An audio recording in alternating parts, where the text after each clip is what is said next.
బీహార్‌లో గాదు, ఎక్కడ ఓడిపోయిన కాంగ్రెస్ కూడా తన యొక్క నిజాన్ని తెలుసుకోకుండా కేవలం ఈవీఎంలంటూ లేదా ఓటు చోరీ అంటూ ఈ పనికిరాని ఇలాంటి విషయాల మీదే దృష్టి పెడుతుంది తప్ప తన యొక్క లోపం ఏంటనేది కార్యకర్తలకి చెప్పలేకపోతుంది కాంగ్రెస్ అంటూ నరేంద్ర మోదీ గారు అయితే గుజరాత్లో నిన్న విమర్శించడం జరిగింది. ఆయన్ని బీహార్ ప్రజలు చాలా మంది గుజరాత్లో సన్మానించారు. అంటే బీహార్ నుండి బ్రతుకు తెరువుకు వెళ్ళినటువంటి వారందరూ కూడా నిన్న నరేంద్ర మోదీని సన్మానించడం జరిగింది. ఎందుకంటే అక్కడ బీహార్లో ఘన విజయం సాధించినందుకు. ఈ సందర్భంగా ఆయన అయితే మాట్లాడారు. వాళ్ళు ఏమన్నారు? కాంగ్రెస్ పార్టీ అన్నా, ముస్లిం లీగ్ అన్నా, మావోయిస్ట్ పార్టీలు అన్నా ఇవన్నీ ఒక్కటే.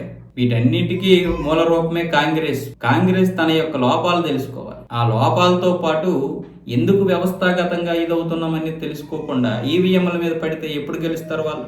ఇందిరాగాంధీ, రాజీవ్ గాంధీ లాంటి జాతీయవాదుల కింద పనిచేసినటువంటి నేతలందరూ ఈ రోజు ఇబ్బంది పడుతున్నారు కాంగ్రెస్ అంటూ నరేంద్ర మోదీ గారు అన్నారు. బహుశా కావచ్చేమో కానీ జాతీయ భావజాలం ఇందిరాగాంధీకి లేకపోతే రాజీవ్ గాంధీకి, నెహ్రూకి లేవు. మరి నరేంద్ర మోదీ గారు అంటే అనొచ్చు కావచ్చు, కానీ వాళ్ళకు కూడా నిజంగా జాతీయ భావజాలం లేదు. అధికారమే. అధికారంతో పాటు ఐరన్ లేడీగా చాలా వరకు ఆవిడ మంచిగా పోరాడారు. దేశం కోసం కాదు, తన పదవిని నిలబెట్టుకోవడానికి ఒక మహిళ అయ్యుండి ఎంతో మందితో పోరాటం చేసి అవసరమైతే కాంగ్రెస్ 2 ముక్కలు చేసేసి కాంగ్రెస్ ఐ అనే పార్టీని మళ్ళీ తన యొక్క దీంట్లో, అంటే కాంగ్రెస్ ఐ అంటే కాంగ్రెస్ ఇందిరాగాంధీ 1975లో ఎమర్జెన్సీ తర్వాత మళ్ళీ తన అధికారంలోకి రావడం, ఇలాంటివన్నీ కూడా ఐరన్ లేడీనే. కానీ ఆవిడ చేసినటువంటి చాలా పనులు దేశ ద్రోహ పనులు.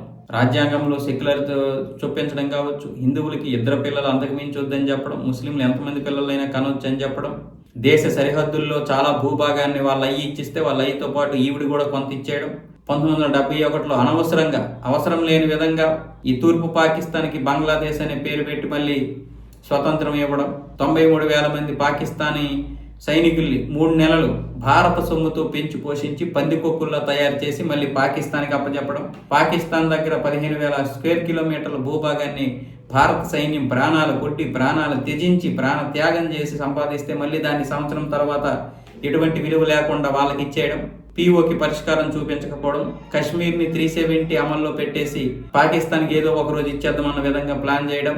నెహ్రూకి ఏమి తెలియదు. నేను ఈరోజు చెప్తున్నాను, నెహ్రూ కేవలం అనుభవించడం తెలుసు, మహిళలతో అనుభవించడం తెలుసు, అధికారాన్ని చేపట్టి అన్ని తన కింద తీసుకురావడం తెలుసు. లేకపోతే ఆ రోజు సర్దార్ వల్లభాయ్ పటేల్ గారు అవ్వాలి ప్రధాని. ఏమున్నాయి అర్హతలు నెహ్రూకి? సర్దార్ వల్లభాయ్ పటేల్ గారి అని అనకూడదు మనం, అంత దారుణం. ఆయన దీనికి కూడా పనికిరాడు నెహ్రూ. ఆ రోజు ఎందుకు నెహ్రూ చెప్పాడుగా, నేనేం స్వతంత్ర సమరయోధుడిని కాదు, నేను గాంధీతో పాటు తిరిగాను, తిరుగుతున్నందుకు ఇప్పుడు జైలు వేశారు, దానికి మళ్ళీ మా వాళ్ళు ఏమి నన్ను స్వతంత్ర సమరయోధుడు అన్నారని చెప్తున్నాడు. ఆయనే చెప్పాడు. ఒక వీడియో కూడా ఉంది, ఆ వీడియో నాకు ఇప్పుడు దొరకట్లేదు. అయితే వీళ్ళందరికీ ఇప్పటి వరకు ఉన్నటువంటి రాహుల్ గాంధీ వరకు ఎవరికీ లేదు జాతీయ భావజాలం. ఇందిరాగాంధీకి లేదు, రాజీవ్ గాంధీకి లేదు, ఎవరికీ లేదు. వాళ్ళకుంటే ఆ రోజే ఇజ్రాయిల్ వచ్చి మేము వాళ్ళని లేపేస్తాం, పాకిస్తాన్లో ఉన్నటువంటి ఆ అణ్వాయుధాలన్నీ లేపేస్తాం, అణుస్థావరాలు వాళ్ళకు ఉండకూడదు, అది మీకు ప్రమాదమే మాకు ప్రమాదమే, వీళ్ళు తయారు చేసి రేపు ఇరాన్కి ఇస్తారు, అది మా మీద ప్రయోగిస్తుంది లేదా మీ మీద అయినా వాడుతుంది, వద్దు అని 4 సంవత్సరాలు బ్రతిమలాడితే ఈ ఇందిరాగాంధీ వద్దు అన్నది ఆ పిరికోడు రాజీవ్ గాంధీ. ఆ పిరికోడు కూడా అయ్యో నాకు అంతర్జాతీయంగా చాలా ఒత్తిడి వచ్చేస్తుంది కాబట్టి నేను ఇప్పుడు దీనికి ఒప్పుకోలేనని చేశాడు. తర్వాత ఇందిరాగాంధీ చనిపోయింది, ఈయన చనిపోయాడు, అది అలా గట్టకెక్కిపోయింది.